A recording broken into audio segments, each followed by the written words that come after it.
Well, good morning. The coronavirus and all that's come with it has changed so much for all of us.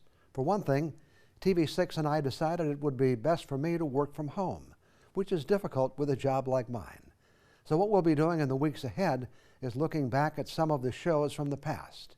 This week, it's a show about beer.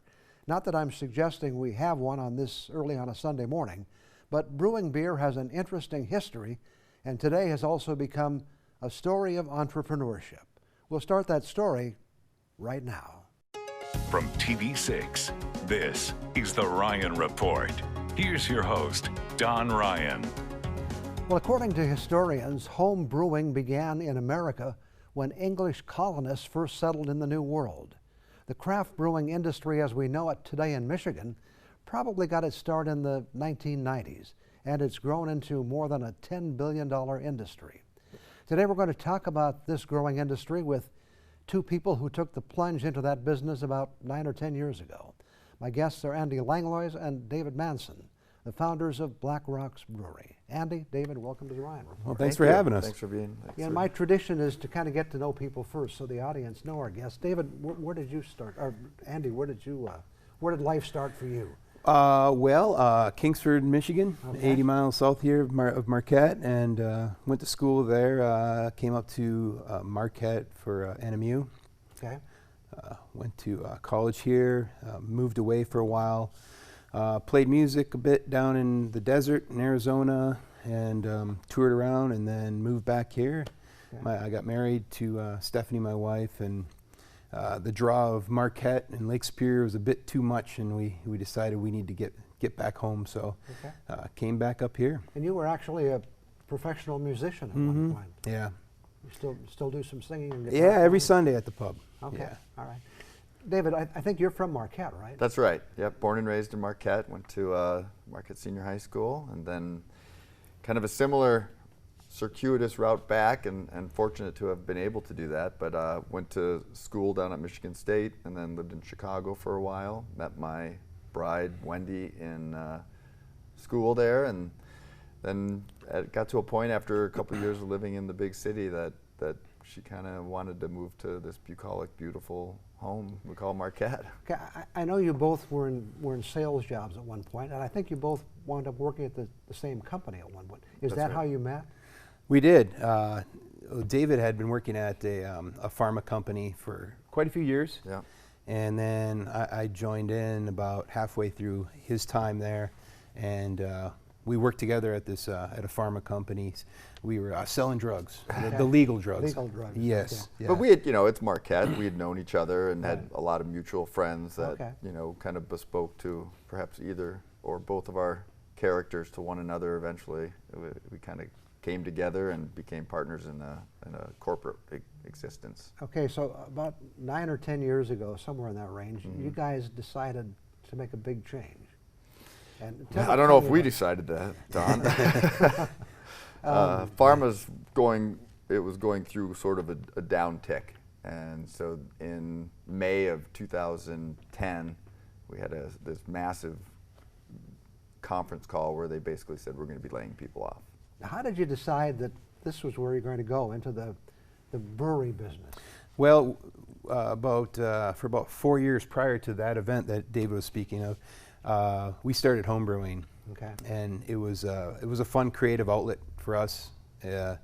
It's always fun to create something that you can consume and share with friends, and so we spent pretty much every weekend homebrewing over in his basement or outside in his backyard. Okay. And it was great, just getting a good feel for the actual home brewing, and then using that to you always toss around this idea like, well, boy, it'd be kind of cool to do this someday.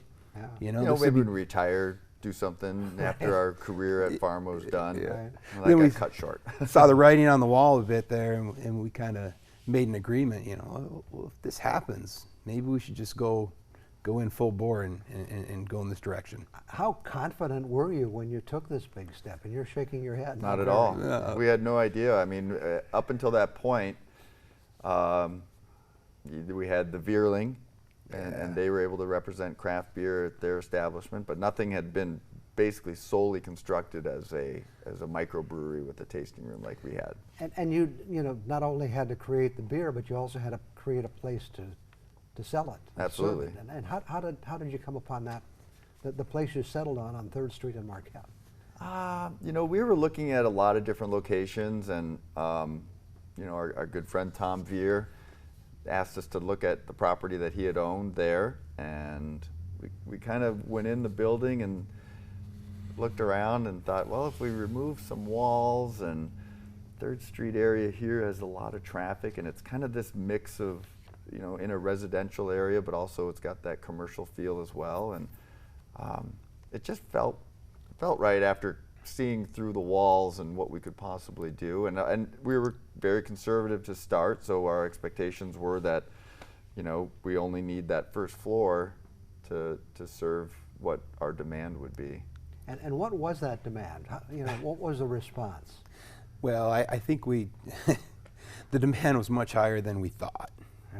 Which is what you like. Our expectations were, you know, we'd brew a little bit, kind of our homebrew mentality was such that, you know, 5 gallons is quite a bit of beer. You know, if we do like, just say we do 20 or more, you know, we're gonna be all right. And what we found is that the market in Marquette was pretty ripe for craft beer. And David mentioned earlier that the Veerling was the only brew pub in town, Right.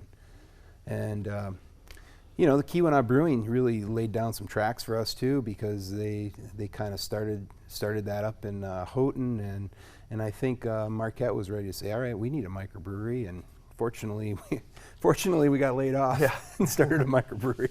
So it all worked out. Yeah. And as you said, you know, as you look at it now, was it the atmosphere you created, or the beer you were creating, or maybe a combination of the both? Yes. Yeah. I think it was a combination of everything. I mean, we took a novel idea of an old home, essentially, and created a place where most people feel comfortable there. It's not one style over another. It's really just kind of a place to meet, talk, have some craft beer, and we've tried to keep that feeling in every little expansion of the property that we had. We'll talk more about that and where you went from there in just a couple of minutes. We'll be back with more on today's show after we take this 2-minute break.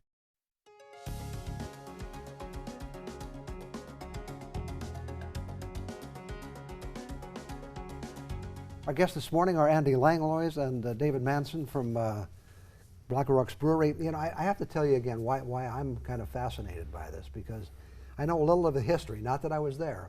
But you know, the German immigrants came here and started these small breweries. And then kind of after Prohibition, you know, the big label beers really started to grow, you know, the beers that made Milwaukee famous, you know, the Millers and Sure. Pabst and Blatz. And a lot of them were advertisers in the early days when I was working here. And then they started to buy each other, you know, and so pretty soon all of them were owned by 2 or 3 companies. Right. And I guess Samuel Adams calls itself the first craft beer. So, you know, to you, was that the start of this new cycle where now we're starting all over again, really?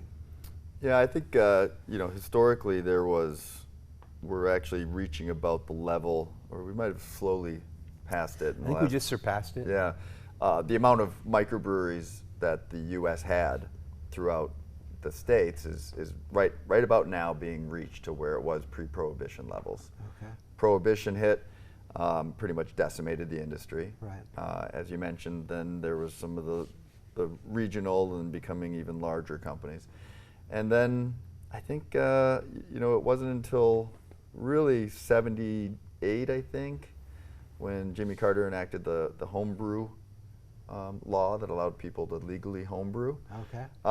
that people started to experiment beyond just American light lagers. And then they started to demand a little bit more of a variety. I think you saw an import increase because it was different. So you saw German beers and some English beers coming to the market.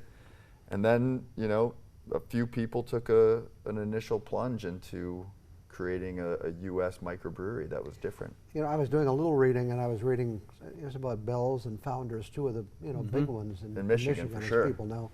And I think it was one of the guys from Founders who said, you know, they really weren't doing that well until they started just putting the emphasis on the product, Right. and they came up with some unusual brews. And so the answer wasn't just to create what the old big guys were providing. It was to provide something new, right? Yeah, I think the palates of craft beer drinkers out there is definitely developing over the years, and they demand more. They demand quality products, full flavors, good hop profiles, and that's what kind of makes it exciting, and that's what drives even new styles that you're starting to see in the U.S. and even in Europe, they're starting to look to the U.S. and what are they doing over there now? Because they're coming up with some pretty creative styles that maybe didn't exist. So you had a pretty good business going on 3rd Street in Marquette. You did some expansion, and things Yep. like that. But then at some point you decided to go beyond that and started to can your beer. How did that Right. decision come about? When you keep running out of beer, you need to figure out a way to make more beer. We just didn't have the physical footprint at 3rd Street to create what was in demand.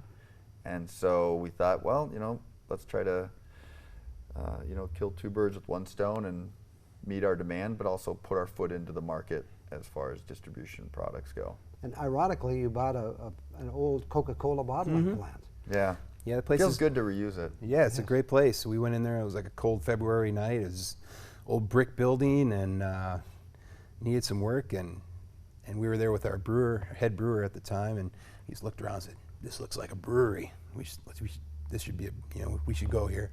And it was neat because initially we were thinking, well, we'll keep the place on 3rd Street, but maybe we just need a bigger place somewhere else. And that didn't really make a lot of sense to us. The pub is hospitality oriented, and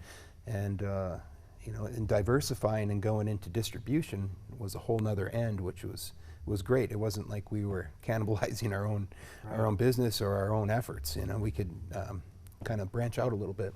But brewing the beer is one thing, but getting it out there in the marketplace has to really be a difficult thing. How do you go about that? It's a lot of this magic 8 ball. Do we make more? No, it's we work with our distributors. We really couldn't do what we do without a really good relationship with the different distributors. And that's a key point, I think. That you don't distribute it. You we do work not. with someone else. We work with currently in Michigan. We have 5 distributors throughout the state. We have 4 in Wisconsin, and really, it was something that we used to kind of begrudgingly think was a relationship of necessity, but it's a really important relationship for us. And what do they expect from you? What keeps them interested in you? Well, I'd say they want product, which we're having a hard time keeping up this summer. Well, every summer, I'd say our growth is pretty conservative. We let the market really make it clear that we should be growing before we actually grow. There's a lot of breweries out there growing maybe too quickly, and so we're kind of letting the distributors dictate and say, "Hey guys, you should probably buy some more stainless and fill it up with beer." So that's kind of as long as we can produce that beer and get it out to them and provide some support to them out in the field a little bit here and there. That's what we try to do. While maintaining quality, we want to maintain the quality of life for our employees, and we don't want something to drop as far as what we expect to be putting out there. Okay, we'll talk more about that in just a couple of minutes. Back with more on today's show after we take one more 2-minute break.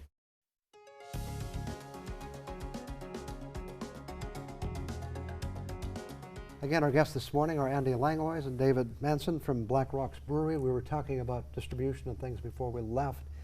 Are you at a point now where you can produce all you need and want in the facility you have, or you must have to think where do you go in the future? Well, I take that back. I mean, our facility is big enough to add some more tanks. And it's something we were just talking about today. Like, should we be adding some more tanks? And it's kind of looking like possibly. But the facility has got a little space left. But I don't know. We have this talk often. Like, if we get this incredible support from the UP and Michigan and a lot of Wisconsin, and it's great, and you want to continue to grow, but there's a point too where you go, all right, maybe this is a good place right now when we just, focus on continuing to put out solid craft beer and stay where we're at. So, but I don't know. Right now, it looks It's a constant conversation. Yeah, it looks Absolutely. like we made a good choice in the facility that we went into, and so I think we're good for a while.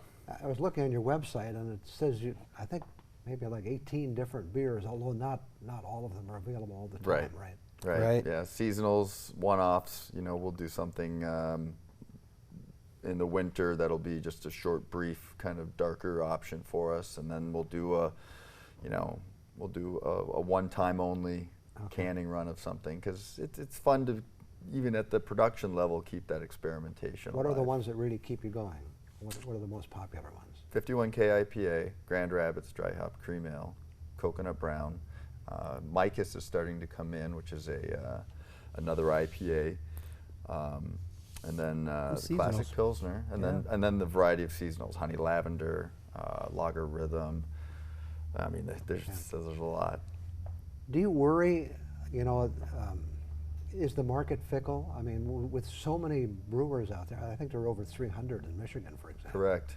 Do you worry that someone's going to come and knock you off your pedestal? Every day. Yeah. Yeah, well, yeah, it's definitely more crowded than it was when we started, and definitely more crowded last year than it was the year prior. And you can worry about it, but at the same time, you just focus on making quality beer and try not to chase fads. There's a lot of fads out there, and they might be fun to take the qualities from those fads and introduce them into your own styles, but. I don't know. Not too worried about it. We can only I mean, control what we can You can't control it. What do you see as your biggest challenges as you run the business on a daily basis? For us, Yes. I think it's that discussion of what is our end game, what is our next step, and where does that put us towards an unknown end game. We don't have an end game. We don't have a particular level where we want to stop, but growth is a manageable and managing heavy thing. It's not easy. Is it difficult to get the raw materials you need? Is that ever an issue? Or? Sometimes hops are difficult, depending on the year, the crop year, and how much rain they had out in Yakima or in New Zealand, and you're trying to get these important hops that are crucial to flagship beers, and so you have to contract out, like, what do we do, 6 years? We contract out, and it's really looking in the crystal ball at that point, because you're going, boy, how many are we going to need in 2022? I don't know. We have to kind of guess, and then hopefully that's available for you should you need it. And add on to that the fact that there are this vast amount of breweries coming online, and everybody wants to kind of access the same pie of raw materials, and so then that pie shrinks and makes it a little bit more difficult for everybody to access them. We have only a half minute left. How many employees do you have now?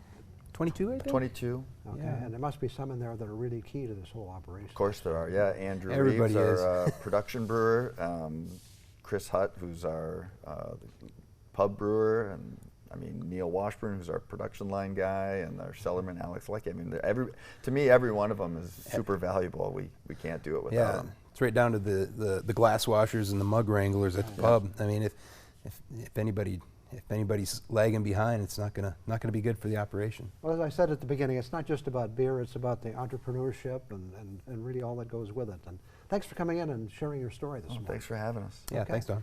I'll be back with some other thoughts for you in just a couple of minutes.